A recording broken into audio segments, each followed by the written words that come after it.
Hello, everyone. This is Grace. It is December the 29th, 2022. We're going to do a quick correction on Zechariah chapter 5. I need to keep these together until I can find the illustration given in the Bible so that everything will be together. So let's go ahead and take a look at Zechariah 5. I remembered the word for talon. It is a basin. That's the word that I was looking for. If you look at it in the Good News Bible, it's actually called, hold on.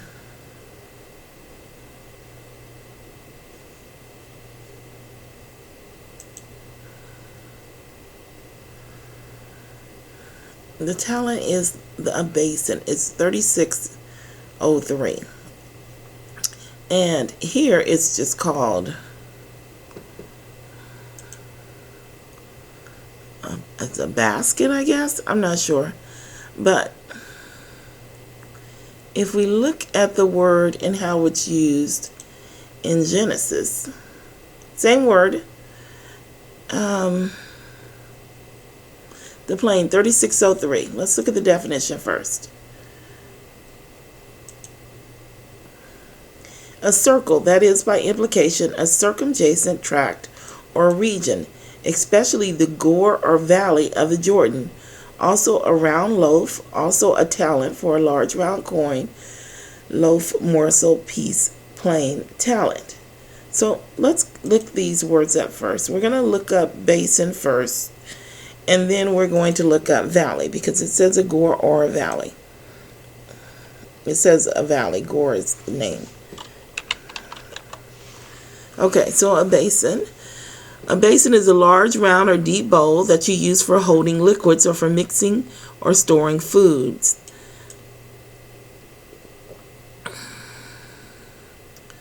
A basin is the same as a wash basin. Number 3, a basin is a large river. A basin of a large river is the area of land around it from which streams run down into it. Okay, a basin is a large river. Is the area of land around it, which is, it says a circle, from which streams run down into it. Okay, so a circle, a valley. We'll get a similar picture of valley. But a valley doesn't necessarily have to be round. I mean, this is described as the land that's circling the valley. So I think that the basin is a perfect word. I saw it somewhere. A valley is a low stretch of land between hills, especially one that has a river flowing through it. A wooded valley set against the backdrop of, okay, that's just an example. Let's look at the word here. And Lot lifted up his eyes and beheld all the plain of Jordan, that it was well watered everywhere before the Lord destroyed Sodom and Gomorrah, even as the garden of the Lord, like the land of Egypt, as thou comest into Zoar. And Lot chose him all the plain of Jordan, and Lot journeyed east, and then separated themselves the one from the other. I really thought this said the garden of Eden, but I guess not. So let's look at the Good News Bible, and then we'll look at the ESV as well.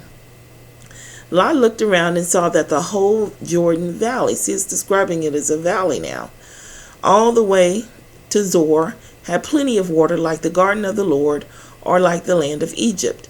This was before the Lord had destroyed the city of Sodom and Gomorrah. So Lot chose the whole Jordan Valley for himself and moved away toward the east. That is how the two men parted. So I like the Good News Bible, but the ESV says the same thing. And Lot lifted up his eyes and saw that I think it's the Good News Bible, GNB, whatever it is. And Lot lifted up his eyes and saw that the Jordan Valley was well watered everywhere, like the garden of the Lord, like the land of Egypt, in the direction of Zoar. This was before the Lord destroyed Sodom and Gomorrah. So Lot chose for himself the Jordan Valley. It's describing it as a valley, but a valley doesn't really necessarily doesn't necessarily give you the implication that there is a circle of land there. This is a basin. That's what it is.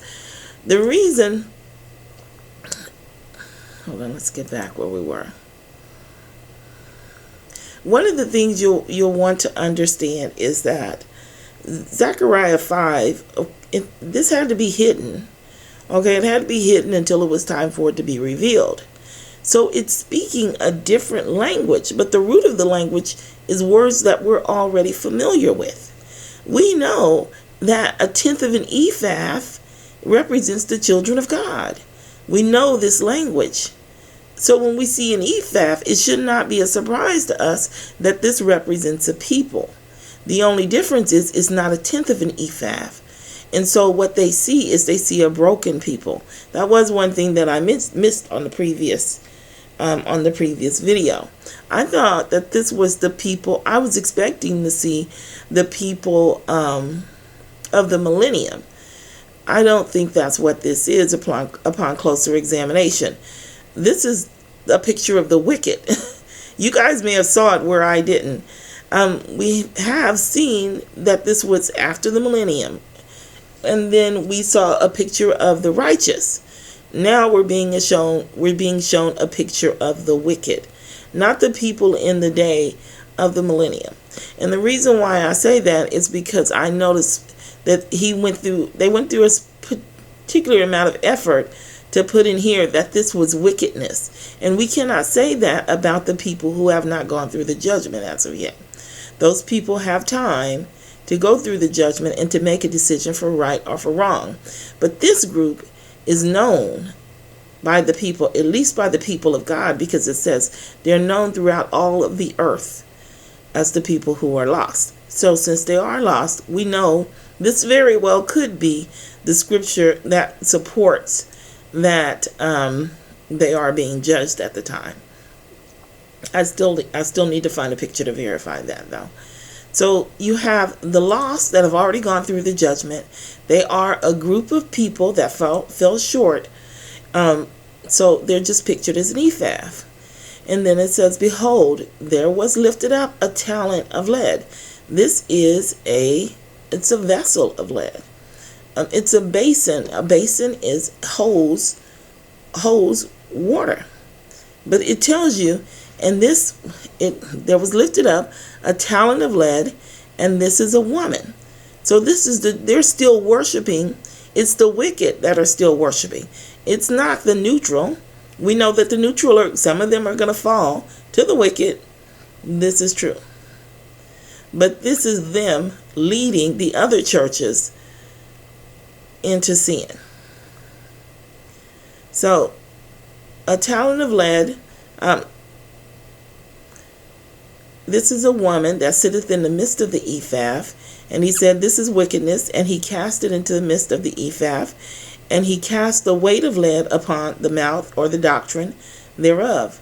Then I lifted up mine eyes and looked, and behold, there came out two more women, and the wind was in their wings. Their spirituality was mixed with chaos and confusion, for they had wings like the wings of a stork. And it uses the wings of a stork as symbolically represent the chaos and confusion, because it says, for they had wings as the wings of a stork. And they lifted up the ephah between the earth and the heaven. They made promises, of course, lies, because they're already lost. We were told that up here. They lifted up the ephah between the earth and heaven. Another thing that I remember when I was doing this study, I remember thinking to myself when I realized that this was a basin, I didn't make the connection immediately. It kind of gave me a bit of a jolt, because I was like, wait a second now. There's levels of height that weigh your spirituality in the Bible. The sea is below the earth, therefore they are pictured as being more wicked. You have ducks that sit on the water, of course, and then they can also fly. So you have varying degrees for, the ducks that sit on the water. The earth, of course, is us. We are above the wicked. We are level. And then the air, of course, they're even more spiritual than us. But of course, doesn't really do them any good if you look in the terms of Satan.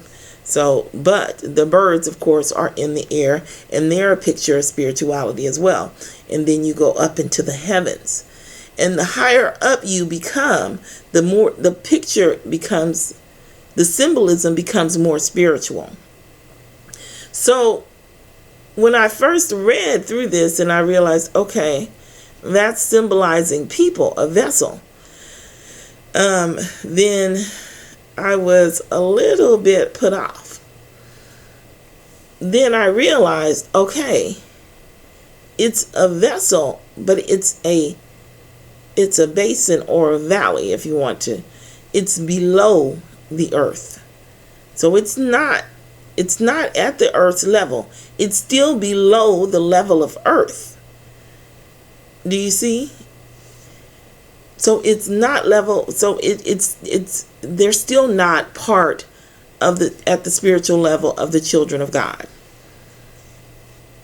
It's a basin in the middle of the land. So anyway, I did notice that when I was rereading this, after I remembered what this was. So I wanted to just do a quick correction on that. And of course, we went over to the angel that taught me whether to do these. We went over that the Shinar was where the Tower of Babel was. And of course, they are rebellious against God. Only now they're bringing other churches with them. They're going out into the world and trying to cause other people to lose their souls, doing the same work basically that they were doing here among us. Anyway, I hope that clears some things up. Yeah, I'll leave it at that. And I'll talk to you in the next video.